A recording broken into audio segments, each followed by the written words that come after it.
Kung ikaw ang Ginoo unya buhatan ka og rebolto nga parehas ani. Malipay ka? Dili ba ka ni dakong yaga-yaga para sa atong Ginoong Kristo? For example, ikaw, niadto kag syudad, unya imong dagway na puros takuling. Ug makitag lain tawo, dili ba ka ulaw? Niadto kag laing lugar, unya imong dagway na punos takuling. Dili ba ka ulaw nga makitaan sa laing tawo? Di ba ulaw kayo paminawon? Unsa na lang ka ang atong Ginoong Kristo? Nga sama ing ani ato siyang gibuhatag dagway nga sama ani nga grabe ka itom. Di ka ni yaga-yaga para niya. Isa pa, wa man tay nabasahan sa Biblia nga atong Ginoong Kristo nahimo siyang negro. Gusto nga nung magbuhat man gid ta og mga hakbang nga sukahi sa Biblia. Dili gid malipay ang atong Ginoong Kristo igsoon nga nagtan-aw siya nga ani kung mao man gani iyang dagway, di gid siya malipay. Mo klaro pag istorya mo nang di gid ta magbuhat og hakbang ang atong Ginoo masuko nato. Kay once kung siya masuko nato, walay makapugong sa iyang kasuko. Pahantangan kaniyang katalagman tungod lang sa imong pagyaga-yaga niya, wa gid kay mabuhat. Mo nang magmata gid ta igsoon mintras sayo pa ug dili pa ulahi ang tanan. Daghang salamat and God bless. Dini na to may bawaan ng kaignorante, dining atong mga higalang mga sulpot o mga tagak. Ngano man kay maghimo-himo silang interpretations sa mga butang o simbolismo na ginagamit sa simbahang Katolika. Unya pagkahuman, kanang personal nila nga interpretations, ilang himuon nga general truth nga mauna ang gituuhan sa Iglesia Katolika. Sayop! Unya kung giingon nga, lisod ka ining magpamaumao, magpaatik-atik ba nga tawag inibitaw nga nakasabot unya pagkahuman ang tinuod di ana butaw day kaayo sa panabot. O pare ani karon. Iyahang tawag ining gisaway ang imahin sa itom nga gitawag og Nazareno. Sumala pa niya malipay ka nga ito butangan nagtakuling imong naw. Pagka-ignorantiha gyud nimo toy. Ano ignorante man?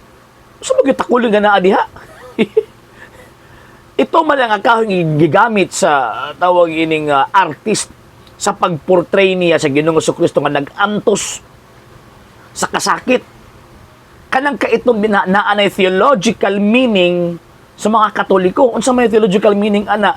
Nga si Kristo siya ang miako sa kangit-ngit sala. Basara ng tawag ining 26 Acts of the Apostles chapter 26 ug kanang Isaiah chapter 53. Nga giako niya ang tawag ini nga kangit-ngit ang siyot giako niya na dito sa krus.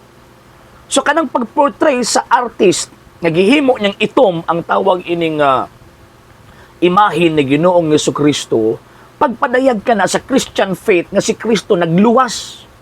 Siya ang miluwas sa tawag ini mga tao gikan sa kangit-ngit kaitom di anang maong gitawag og sala.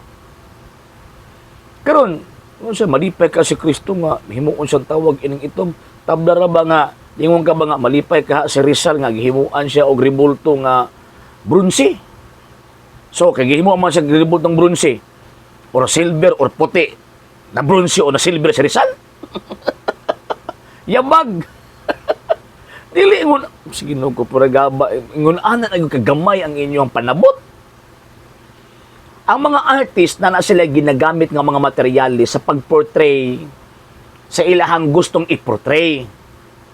Kana ang artist ana iyang giportray nga kanang maong Kristo nag-antos tungod sa kangit-ngit sa sala. Unya ngilan magignahong masara man ang Isaiah chapter 53. Mabasa nimo ang sulat ng propeta Isaiah nga ang Kristo di na mailhan. Buti pasabot ngilan na kagnahong. Mailan pa ganin na nga ng sa Jesus Nazareno.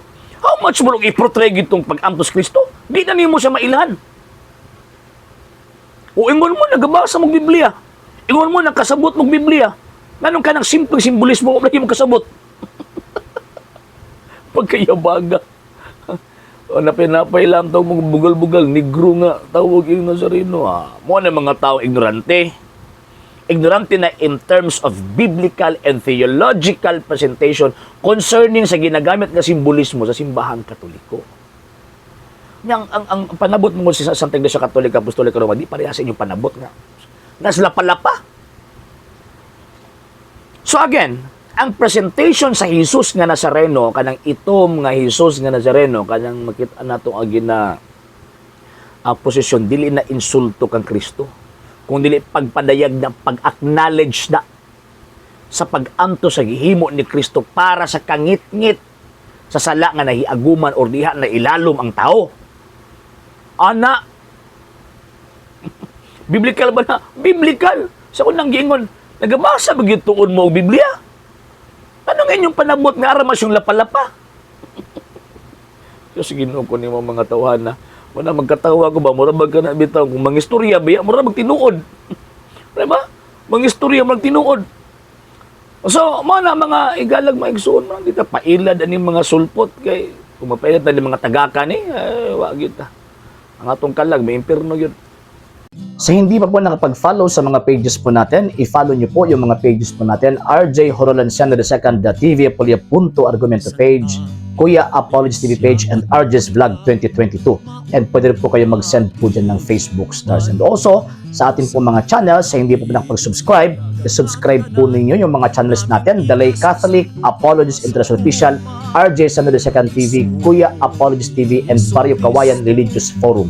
And pwede rin po kayo mag-send po dyan ng super sticker, super chats, and super thanks. And maraming salamat po sa mga kapatid at mga Katoliko na always pong tumutulong sa programa po natin. Maraming salamat po. Nang dahil po sa tulong at suporta po ninyo, ang programa pong ito, until now, andito pa rin po sa social media. And until now din po, nangangailangan pa rin po tayo sa tulong at suporta po ninyo dahil wala po kayong magagawa rito mga sir, mga ma'am, kung wala po yung tulong at suporta po ninyo. Sa gusto pong tumulong, sa gusto pong sumuporta, pwede po ninyong ipadala ang tulong at suporta po ninyo sa pamamagitan po ng ating mga account numbers dyan po sa ating pong screen. And pwede niyo po kaming i-message sa ating pong page kung via remittance po yung papadala po ninyo. Maraming salamat po in advance.